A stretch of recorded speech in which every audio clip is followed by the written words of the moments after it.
Roses Red, Part 3.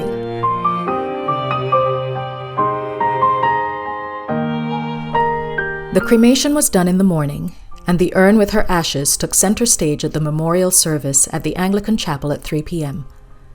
The chapel filled with mourners, friends, and past patients. Her only family member was Joshua. Giselle turned up in a tight black dress, showing off legs and cleavage. Dr. Fineworth spotted me as he walked into the chapel, a few minutes after the service had started. He patted my hand as he sat next to me, and I gave him a grateful smile. I dabbed at tears as the priest delivered a heartfelt message, and then allowed friends to give their tributes. Joshua offered up a half-hearted minute of mumbled, incomprehensible gibberish, which made me roll my eyes. There was no wake or even a reception back at the cottage because Giselle had refused to pay for refreshments. Who we did have was Mrs. Elm's solicitor, who had been obviously harassed into being there as soon as the service was over. I went into my room and packed some final items into my suitcase. I carried my suitcase to the front door and decided I'd have a last cup of tea before I called the taxi. "Mrs. Braithwaite, could you join us for the reading of the will, please?" Mrs. Elm's solicitor called from the kitchen. I walked into the kitchen and coughed as Giselle's cigarette smoke billowed. She stared at me through narrow slits, and Joshua was cracking his knuckles. There was a strange tension in the air. The solicitor, Mr. Van Olst, I think was his name, opened an envelope and took out a sheaf of documents. There were only 3 chairs at the table, and Joshua did not offer me his, so I stood propped against the doorway with my arms folded. I admitted to myself that I hoped Mrs. Elms had left me a little something. I didn't have much savings, and I refused to ask my daughter for any help. After the reading, I'd be taking a taxi into the city and looking for a cheap hotel until the agency found me a new position.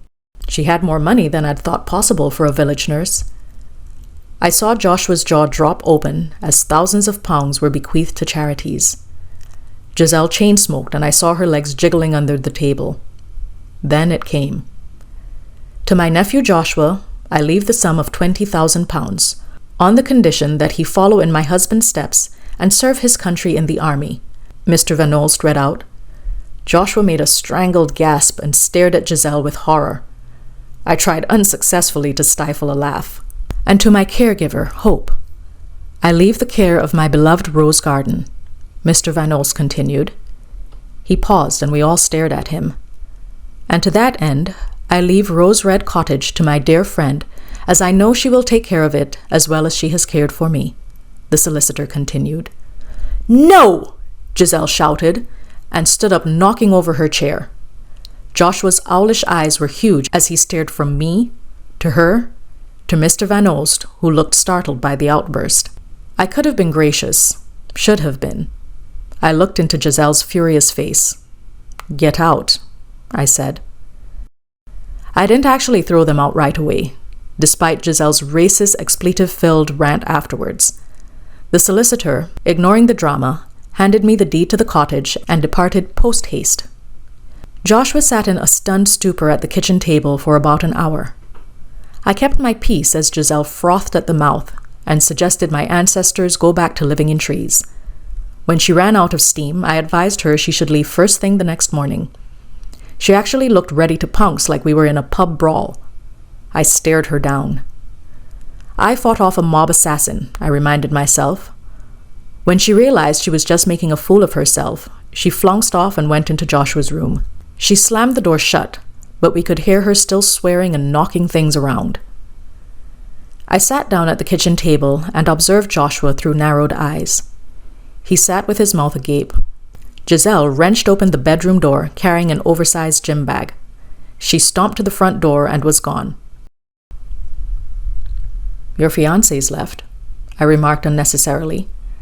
Joshua's eyes finally met mine, and I felt my breath catch.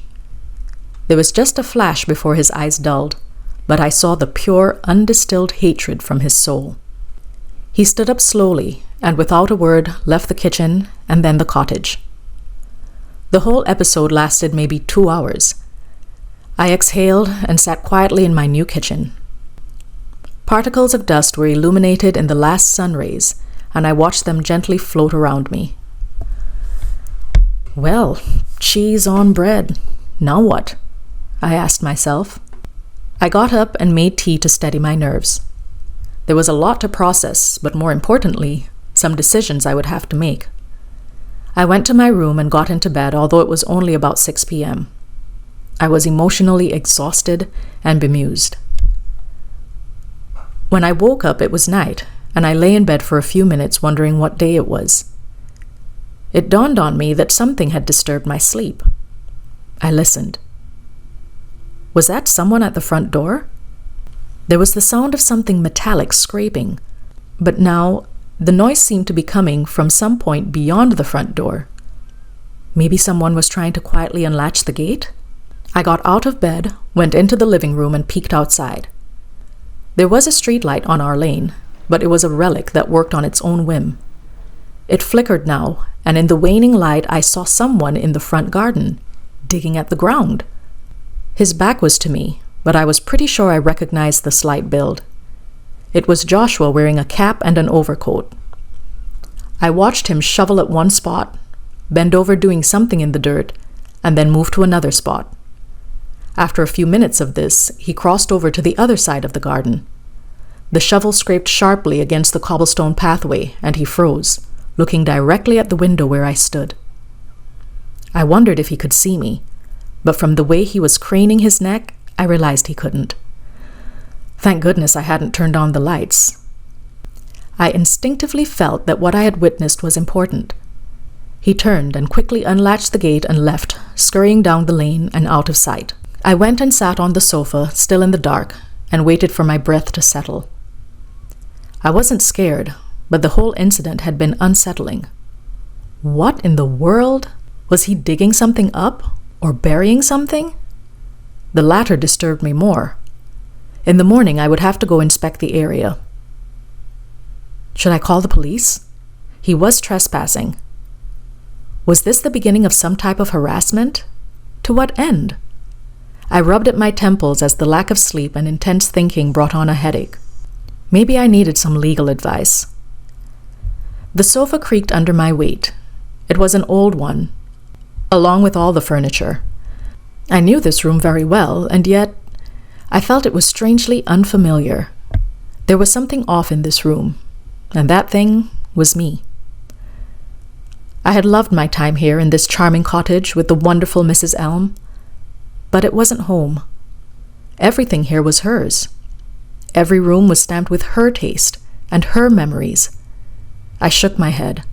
I was being ridiculous and sentimental. I needed a roof over my head, and here was one, given to me on a silver platter. I chewed my lip as something else occurred to me. Did I want to live in this tiny village? London was more my speed with its metropolitan population and culture. You've lived here for 7 years, so you must be used to it. But to be honest, I tolerated it because I could leave on the weekends. I lay on the sofa.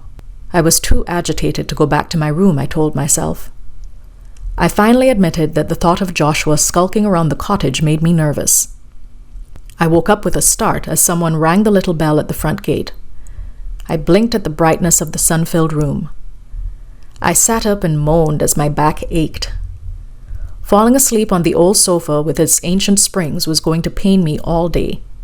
I heard the familiar sound of the milk van pulling away and realized the morning milk drop-off had just happened.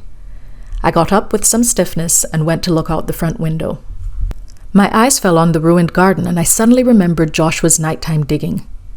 I hurried to the front door, opened it, and became aware I was still in my nightie. I grabbed my coat off the rack next to the door and then went out.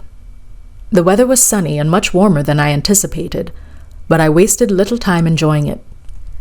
I walked through the churned-up earth, feeling a pang as I stared at the dried stalks. I wasn't confident I could save the garden. Maybe it was fitting that it died with her. I came across a patch of freshly turned earth. It was a hole, so it seemed Joshua had been digging, not burying. I puffed out a breath. Digging for what? I glanced up as I heard footsteps on the sidewalk. The neighbor, Mr. Smith, was walking past. "Good morning," I said and smiled. He stared at me. No answering smile. I blinked as he turned his gaze away and continued walking up the street. Mr. Smith wasn't particularly friendly, but he was a stickler for etiquette, and he had gladly given me the rose from Mrs. Elm a few nights before. His lack of basic manners was shocking. I went to the gate, still staring at his retreating back, and retrieved the 2 bottles of milk the milkman had left outside the gate. I wasn't a milk drinker myself, so I would have to call and cancel. I went back to the house and put the milk in the refrigerator. There was scarce little besides half a stick of butter and an end of cheese and some various ends of meat that I wasn't willing to risk eating. Giselle had done no cooking or even grocery shopping in my absence, it seemed. I would have to go into the village and pick up some things. I could have a light breakfast at the tea shop, I thought, brightening at the thought. I wasted no time getting ready and was soon entering the shop with my little shopping cart in tow. There were a few people already sitting and eating, and at first I didn't notice anything unusual. I walked over to the glass display and surveyed the freshly made ham and cheese sandwiches, Gruyere cheese quiches, and lovely croissants. My mouth watered.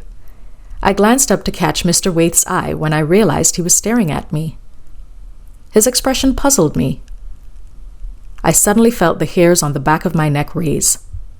All the chatter in the room had ceased. I looked over my shoulder. There were several people there whose faces I knew, and 1 or 2 I usually said hello to. They were all staring at me with varying degrees of hostility. I slowly turned and met Mr. Waite's blank gaze. "May I have the usual?" I said through dry lips. He stared at some point over my head. His wife came through the kitchen door chatting and stopped abruptly when she saw me. "We're out," he said curtly.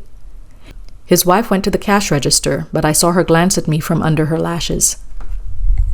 "We're out?" My usual was green tea with lots of honey. What was he all out of then? I stood wondering if I should begin making a scene when another customer came in. It was Dr. Fineworth.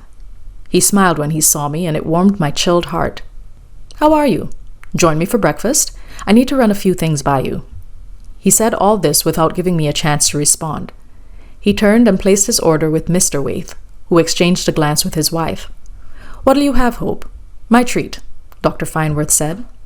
I stared at Mr. Waite in the eye and I said, "Green tea with honey and a croissant." Dr. Fineworth nodded and then went over to Mrs. Waite and paid for both orders. I watched Mr. Waite carefully as he filled the orders. He avoided my eyes. Dr. Fineworth invited me to sit at one of the vacant tables, and we did. I was still aware that people were staring at us. Eventually, the buzz of chat filled the room again, and I felt myself relax slightly. "How are you holding up?" Dr. Fineworth asked, and then blew on the surface of his tea lightly. He looked handsome even doing that. "Actually, I've had a very unsettling morning. People seem to have lost their manners or their minds," I said. I had lost my appetite. He chuckled. "I think you're a bit in the dark about village life," he said. He seemed amused. "I've been living here for 7 years," I retorted. "So are you really surprised they're not happy?" "Happy about what?" He stopped mid-sip and looked at me. He put the cup down on its saucer. "The whole village knows Mrs. Elm left you Rose Cottage," he said. I admit that was indeed record time for news to spread in Cumberbatch Estate. I had been a proud homeowner for less than 24 hours. "She left it to me. I didn't ask for it. They've got no reason to act like I stole it from Joshua," I responded. He pursed his lips. "It doesn't matter how you got it. Do you really think these people want you as a neighbor?" He jerked his chin over to the right where other patrons were sitting. Then at last I got it. He must think I'm daft, I thought. I lowered my head wearily. Of course, it always came down to that, didn't it? We were the only people of color in the shop, and I was now the only black homeowner in my neighborhood. Working for Mrs. Elm had earned me tolerance. Living there meant I had become undesirable. Are they scared I'm bringing down property values? I didn't bother keeping the bitterness out of my voice. I was the fool for thinking they'd gotten used to me. I sadly looked over to where the Waiths were huddled and whispering to each other. I thought they at least had seen me as a good customer. Dr. Fineworth chuckled at my not-so-funny joke. I arrived in Cumberbatch 10 years ago, and Mrs. Elm was my first nurse. Do you know how long it took me to convince her that I was, in fact, a qualified doctor? She hovered over me for almost a year past the time she planned to retire. He shook his head, but I saw the hardness behind his eyes. She refused to leave until she was sure I could do the job right. I was constantly having to ask her to stop changing my prescriptions to patients behind my back. He sipped his tea. She couldn't understand how my daughter had been a surgeon, I recalled. She said my daughter must be extremely bright. Which she is, I added. He nodded. Extremely bright for someone of her race? A magical negress? He laughed, and it was a harsh sound. I chafed. She was a lovely person, very generous and caring.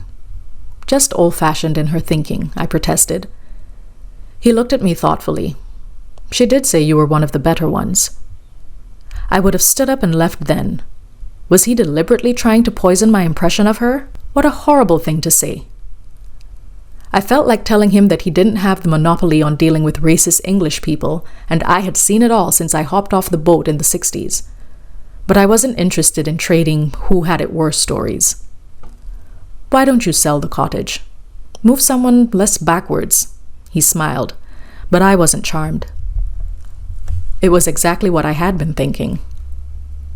She wanted me to take care of her home and the garden, I replied instead. His left eyebrow arched. Not much of a garden left, is there? What happened, by the way? It was like that when I got back from Barbados. Joshua did it. That must have been a big shock to her. She loved that garden, he remarked. Yes, I think she just gave up after that, I said, feeling a lump in my throat. You loved her. I heard the genuine shock in his voice. She was a strong woman who poured herself into caring for her family and community. She never even remarried because James had been her soulmate, I tried to explain. I hope you're not going to waste yourself like that, he said, and he smiled at me teasingly. Unfortunately for him, the last man who had flirted with me had turned out to be a psycho, ruthless killer. I'm immune, I told myself as I stared at his dimples. Seriously, Hope, I think you should consider selling the cottage. He made a gesture with his hands encompassing the shop. You'll spend the rest of your life trying to be accepted, and it'll never happen. Nothing new then, I said. I stood, and he stood with me. Such beautiful manners. I thanked him for tea and left the shop. I did not bid the waits cheerio. I walked back up the road after doing my grocery shopping. Dr. Fineworth was right. I distinctively felt the stares and the snubs as I moved around the village. I squared my shoulders as I pulled my cart behind me. There was a couple with several suitcases on the ground in front of them, standing at the front gate of Rose Cottage. I stopped short, and my jaw dropped. The woman jabbed the man in the ribs with her elbow. You see, I tell you she forget us, she said to the man. My goodness, Marjorie Dunstan, I'm so sorry. I rushed up and hugged my cousin and then her husband. You didn't answer your phone, and I've been trying to call you since yesterday, Marjorie scolded. She pulled her coat lapels together. This country's so cold, she complained. I laughed because it was actually very warm for fall. I'm so sorry. I've had so much happen since I got back, and I've been using the house phone for calls, I chatted as I opened up the gate and helped them pick up their bags. I couldn't believe I had forgotten they were coming. As we walked up the path, Marjorie explained that they had arrived at the airport, and when I hadn't turned up to meet them, had taken a cab to the address I had given her. I let them in and broke the news that my lovely employer had passed away suddenly, and at least they could now stay with me, instead of at the bed and breakfast we had planned originally. I showed them to my room where we put down the suitcases, and then I invited them to join me in the kitchen to have tea. We stopped short at the doorway of the kitchen, and all stared at the huge butcher's knife that now stood hacked into the middle of the little kitchen table. Looks like we've come just in time, Dustin remarked.